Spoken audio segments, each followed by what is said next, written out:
Market માટે સમજીએ નીરવજી, કારણ કે જે રીતે આજે આપણે જોઈ રહ્યા છે કે ટ્રમ્પ દ્વારા જે ટેરિફ બોમ્બ આપણે જોઈ રહ્યા છે અલગ અલગ કન્ટ્રી પર, ભારત સાથે આમ તો ડીલને લઈને છેલ્લા તબક્કામાં વાતચીત છે એવું પણ તેઓ કહી રહ્યા છે, પરંતુ એને લીધે થઈ અને એક નેગેટિવ ગ્લોબલ સેટઅપ આપણા માટે બનતું દેખાડી રહ્યું છે. ક્રૂડમાં એક ઉછાળો છે. આ બધા ફેક્ટર્સ કઈ રીતે જોઈ રહ્યા છો ભારતીય બજાર માટે?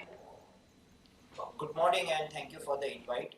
આપણે માર્કેટ્સમાં એક ઇમ્પોર્ટન્ટ ડેડલાઇન વી ન્યૂ કે એક ઇમ્પોર્ટન્ટ ડેડલાઇન આવી રહી છે અને ટ્રમ્પ ના જે આ ટેરિફ ના મેજર્સ છે એમાં શું આગળ થઈ શકે છે એના માટે, અને we are not seeing any major progress also કે ટ્રેડ ટોક્સ ચાલી રહ્યા છે અને એક ડેડલાઇન સેટ કરવી, એવી આટલી સ્ટીફ ડેડલાઇન સેટ કરવી, I think it's not very realistic also, કેમ કે આ બધી these are measures which have to be well thought out, negotiated. તો I think એક જે extension થયું છે up to August 1st, that also is also quite stiff in terms of deadline. અને I think એક mature period હોવું જોઈએ જ્યાં there is a possibility of realistic outcomes. એટલે આ એક ફેક્ટર છે. અને સેકન્ડલી આઈ થિંક જે ટેરિફ્સ લાદવામાં આવ્યા છે 14 કન્ટ્રીઝના ઉપર, 25% especially with respect to Japan and South Korea, એના કારણે આખું મોરાલ હેઝ બીન અફેક્ટેડ, માર્કેટનું morale has been affected, sentiments have been affected. આપણે લાસ્ટ કાઉન્ટ પર જોઈએ તો Dow futures were down in trade. And I think domestic markets, as far as the domestic markets are concerned, તો આપણે એક કન્સોલિડેશનના ફેઝમાંથી પસાર થઈ રહ્યા છીએ.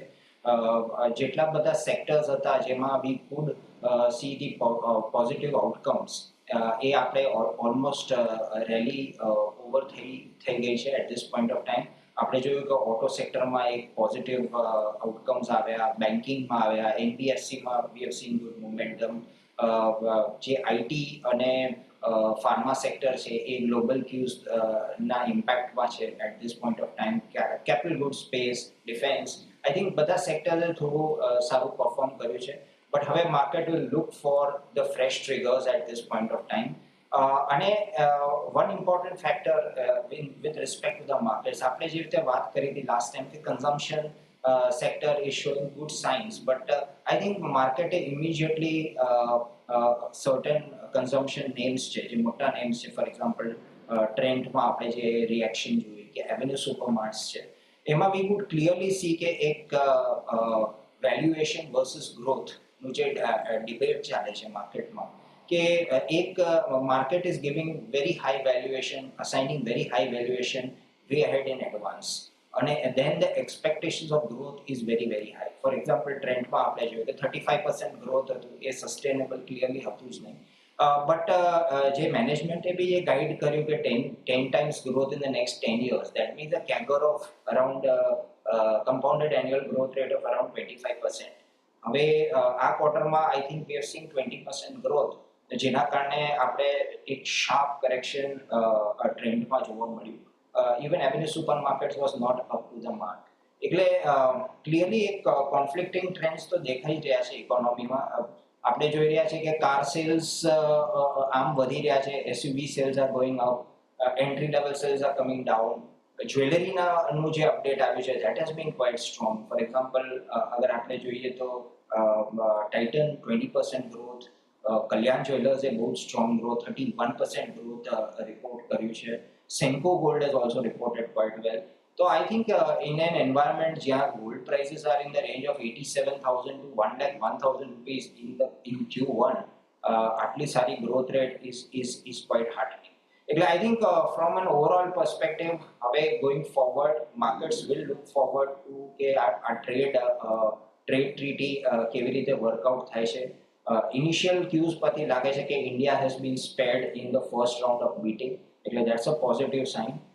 And another important factor will be the Q1 results, which are starting from 10th. And I think that will decide the course. What kind of earnings are expected throughout FY26. એક view overall market માટે આપણને એક બનતો દેખાડી રહ્યો છે ને. Overall Q1 updates છે અત્યારે કંપનીઓ દ્વારા આવતી દેખાડી રહી છે. મોતીલાલ ઓસવાલના રાહુલ શાહ પણ આપણી સાથે જોડાઈ ગયા છે. રાહુલ, ગુડ મોર્નિંગ, સ્વાગત છે આપનું. અને સૌથી પહેલાં એક સેટઅપ બજાર માટે સમજીએ રાહુલ, કારણ કે જે રીતે એક રેન્જ બાઉન્ડ કારોબાર આપણને માર્કેટમાં ગઈકાલે પણ સપ્તાહની શરૂઆતમાં આપણને જોવા મળ્યો છે અને સતત 6 દિવસનું કન્સોલિડેશન નિફ્ટીએ ગઈકાલે બતાવ્યું. આ સિવાય બિઝનેસ અપડેટ્સને કારણે કંપનીઓ અને સેક્ટર્સ આપણે ફોકસમાં છે, પરંતુ એફઆઈએસ જે રીતે કેશમાં પોઝિટિવ થયા તો હજુ પણ આપણને એફ&ઓમાં તો નેગેટિવ નંબર્સ બતાવી જ રહ્યા છે. કઈ રીતે વ્યૂ રાખી રહ્યા છો તમે? કયા લેવલ્સ હવે ધ્યાનમાં રાખીએ? High, good morning. I think જે હિસાબે આપણે નિફ્ટીમાં સેટઅપ જોયું ને ગઈકાલના સેશનમાં જોયું તો એક મારા ખ્યાલથી સાઇડવેઝ જોવા મળ્યું છે. વોલેટિલિટી જરૂર થોડીક હતી, પણ મારા ખ્યાલથી મોર ઓર લેસ આખા દિવસ આપણે સાઇડવેઝ મુવમેન્ટ જોવા મળી છે ઇન્ડેક્સ પર્સપેક્ટિવથી. તો ઇન્ડેક્સ વાઇઝ મારા ખ્યાલથી જ્યાં સુધી નિફ્ટી 25,350 ઉપર રહેશે, મારા ખ્યાલથી એ મહત્વનો લેવલ છે. જ્યાં સુધી ઉપર રહેશે તો મારા ખ્યાલથી 25,650 ઇમિડિયેટ રેઝિસ્ટન્સ અને ત્યારબાદ 25,800 અને સપોર્ટ જે છે એ 25,250 ની આસપાસ જોવા મળી રહ્યો છે. ઓપ્શન ડેટા પણ જે હિસાબે આપણે રાઇટર્સ જોવા મળ્યા છે 25,500 અને ત્યારબાદ વીકલીમાં 25,500 થોડા એક્શન જોવા મળી છે અને ત્યારબાદ 26,000માં જોવા મળી છે. તો એક ઓપ્શન ડેટા જોઈએ તો આપણે 25,000 ને 26,000 એક બ્રોડર બેઝ અને 25,200 ને 25,700 એક ઇમિડિયેટ રેન્જ આપણને ઓપ્શન ડેટાના હિસાબે પણ જોવા મળતી આવી છે. તો એ રેન્જના અંદર જ રહે એવું મારું માનવું છે. સેકન્ડલી, ઇન્ટરેસ્ટિંગલી આપણે બેંક નિફ્ટીની વાત કરીએ તો મહત્વનો લેવલ છે આઈ થિંક જ્યાં સુધી 57ની ઉપર રહેશે, મારા ખ્યાલથી 57,500 ને ત્યારબાદ 57,750. સપોર્ટ જે છે તે 56,750ની આસપાસ છે. ઇન્ટરેસ્ટિંગલી બેંક નિફ્ટીના અંદર આપણે large cap banks, private banks, heavy weights, I think they are holding on, એક પછી એક મારા ખ્યાલથી મોમેન્ટમ બિલ્ડ થતી જોવા મળી છે. તો I think bank Nifty might continue two out perform Nifty near ટર્મમાં એવું લાગી રહ્યું છે.